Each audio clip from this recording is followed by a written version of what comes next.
Polisi kembali menetapkan satu tersangka baru dalam kasus pembunuhan Jemi Raja alias Jejo yang terjadi saat pesta minuman keras di Jalan Sakura. RT 24 RW 10 Kelurahan Belo, Kecamatan Maulafa, Kota Kupang, Nusa Tenggara Timur. Penetapan tersangka baru ini menambah jumlah tersangka dalam kasus tersebut menjadi 3 orang. Kapolresta Kupang Kota Kombes Aldinan Manurung dalam konferensi pers yang digelar pada Senin 7 Oktober 2024 menyebutkan bahwa tersangka ketiga bernama Onis. Sebelumnya, polisi telah menetapkan 2 tersangka lainnya, yaitu Amahde dan Yoga. Amankan memang kita pertama-tama dari keterangan para tersangka ini memang tidak sinkron.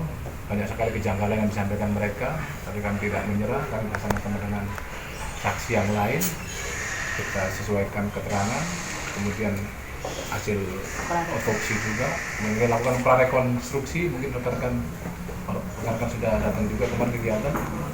Intinya kami yakin, kami pastikan 2 alat bukti terpenuhi, bahkan 3 alat bukti terpenuhi. Kami tidak mengejar keterangan daripada tersangka, meskipun akhirnya mengaku juga tadi tidak tersangka, kami sudah pastikan bahwa alat bukti sudah terpenuhi semua, bahkan ada 3 alat bukti yang sudah kita dapatkan. Ketiga tersangka dijerat dengan pasal 170 ayat 2 KUHP junto pasal 354 ayat 2 KUHP dan pasal 351 ayat 3 KUHP dengan ancaman hukuman di atas 5 tahun penjara.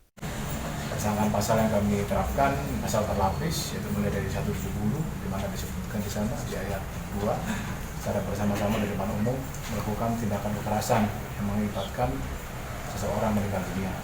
Kemudian kami tentukan lagi dengan pasal 354, ayat 2 ya. Ayat 2, di sana disampaikan, disebutkan bahwa penganiayaan mengakibatkan meninggalnya seseorang. Kemudian kami tambah lagi dengan pasal 351 ayat 3. Hukuman adalah hukuman maksimal, hukuman di atas 5 tahun, ada yang 10 tahun, ada yang 7 tahun. Proses ini masih berproses, dan juga mengharapkan daripada masyarakat. Dalam kasus ini, Amahde diketahui sebagai pelaku utama yang melakukan penikaman terhadap Jejo menggunakan sebilah pisau yang biasa dipakai untuk mengiris nira lontar.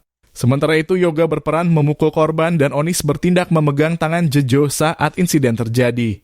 Peristiwa tersebut bermula saat para tersangka dan korban terlibat pesta miras bersama. Setelah acara minum selesai, Jejo sempat meninggalkan lokasi, namun kembali dan terlibat percekcokan dengan Amahde terkait permintaan untuk membunuh ayam milik Amahde. Ketegangan ini kemudian berujung pada penikaman yang menyebabkan Jejo mengalami pendarahan hebat setelah pembuluh darahnya terputus. Meski sempat dilarikan ke Rumah Sakit Santo Boromeus Kupang, nyawa Jejo tidak terselamatkan. Onis awalnya melaporkan kepada tim medis bahwa kematian Jejo disebabkan oleh kecelakaan lalu lintas. Namun, polisi menemukan kejanggalan dan setelah penyelidikan lebih lanjut, peran Onis dalam kasus tersebut terungkap. Kapolresta Kupang Kota menyebutkan bahwa korban dan para tersangka saling mengenal karena berasal dari suku yang sama dan sering berkumpul untuk pesta miras di tempat Amahde, yang berprofesi sebagai penjual miras. Sementara Yoga dan Onis bekerja serabutan.